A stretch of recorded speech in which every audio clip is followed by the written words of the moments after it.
This is lesson number 8. This is called Basic 3D Motion.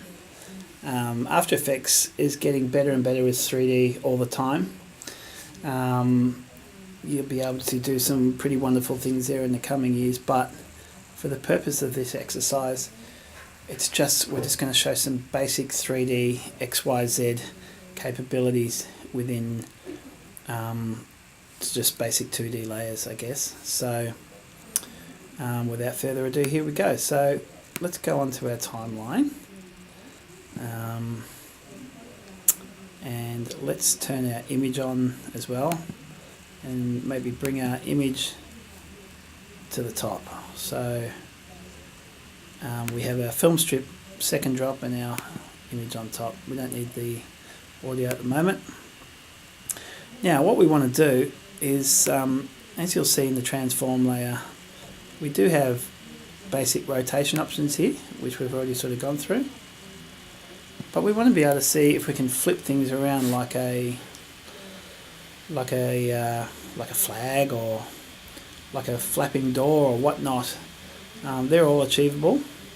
But what we do have to do is turn on this little guy here, which is our 3D layer option. So let's just click that on, and you'll notice here that we have 3 new menu items: orientation, X rotation, Y rotation and Z rotation. So orientation basically means how, if you can have a look, you'll be able to go through and just get what we're talking about there. That's basically a sort of angle you're looking at it from. And again, all these can be keyframed. Your X rotation is flipping vertically from the middle up and down, so it looks like orientation, but we'll explain why it's different a little further down. So undo that. Y rotation is, you guessed it, spinning of a vertical axis rather than the horizontal one before, and undo that. And your Z rotation is basically turning it from the middle, I guess from a topographical angle, as we're looking at it anyway. If you zoom in a bit to these, let's just undo that as well, so go back to where we were, or just put 0 in. Now let's just get this screen a little bigger. Where do we like it? 50. You'll see the arrows here. These are also a bit of a guide for you, just to tell you what's what. You might be familiar with them in other 3D programs you've used, I'm not sure.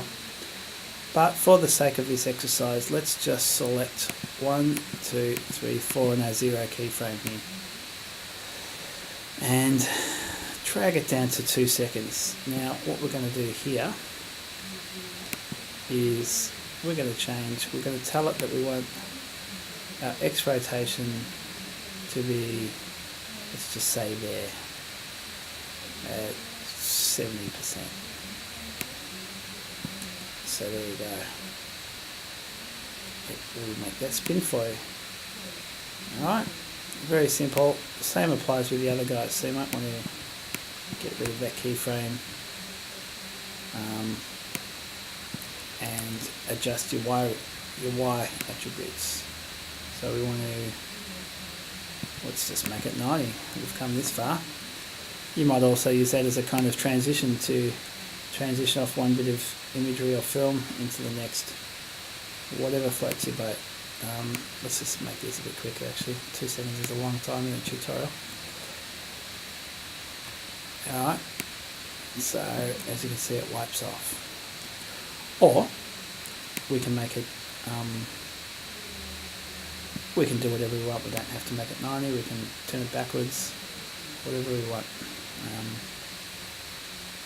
So just have a bit of fun. Have a bit of fun with it. That does a full 180 and flips your image around the back, which can be pretty handy when you're doing logo reveals and whatnot, which we'll get into in future tutorials. So the other good thing you can do is you can just make keyframe changes on all 3 things. So we might want to adjust our orientation, flip it around there, let's get it off 90, and you can get all sorts of crazy effects. See? Why would you use this? Well, you might want a logo to start there by 1 second, be at 90 degrees so we can't see it, and then at that point you might want to introduce a new logo so it looks like it's flipping around the other side of a logo or a piece of film, and revealing the new part from 90 degrees. But we will go into that in more detail in the next lesson. Pretty handy when you're doing things like, let's say you want to do some text, for example, with some 3D, bit of 3D fun. Let's just turn these two off for a sec and get a nice black canvas and go news and text. Okay, drag that up so we get it nice and solid. Let's just make it nice and centered too. Oops, don't forget to turn your caps lock off. You can have a lot of fun with the 3D here. So let's just turn our 3D options. So we've selected the layer. Let's just turn our 3D cube option here. That little square. Check that, and open up our transform options. Then I don't know. Click Y at 0. Go down to 1, and let's make that 90 seconds. 90 degrees, sorry. So you can see it spinning on a little axis there. Now, just zoom in a bit and drag the end of your text layer in. Just line it up here with your cursor. This is a good little trick. Right, so we've got that. Now, we want the text to disappear at 90 degrees because we're going to wipe in the backside of the text, for example. So this could be a logo we're using here. It might not be text, but for the sake of this exercise, let's keep it at text. Copy and paste your text, so give yourself another layer. Now, drag this layer. You might need to zoom in with this right down to 1 second. Oops. Now let's just unpack our attributes there.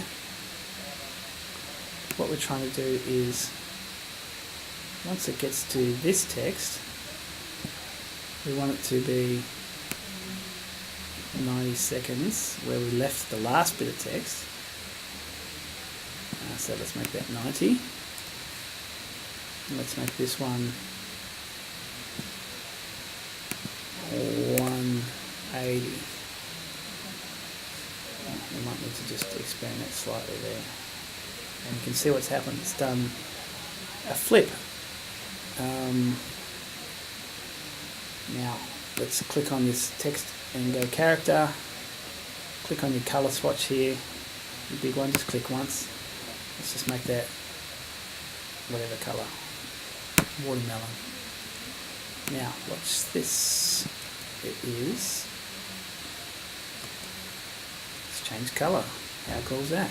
Well, all it is, if you can break it down, you've told this layer to spin to 90 degrees, and when it gets to 90 degrees, we sub in a new layer.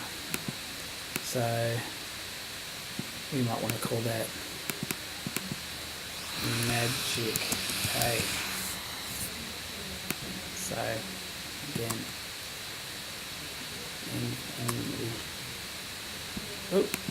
someone's trying to call me, just ignore that. Let's play that. There we go. Let's just drag the text out there so we can see it. So that's pretty handy too. And just like any other attribute or transform control, You can add and subtract whatever you want to that. You can add some scaling, you can add some positioning in, you can do whatever you want there. That's basically just walking through what all our different 3D components can do with layers. And that works on film, texts. You might have a vector logo that you want to spin around and show the backside of, or show a new logo. If you've got a lockup with NewsAmp and Chemist Warehouse, for example, you might start with Chemist Warehouse and it spins around and becomes NewsAmp. You can have a lot of fun with it. So that's a really basic overview of 3D transformations within After Effects. Thank you for listening.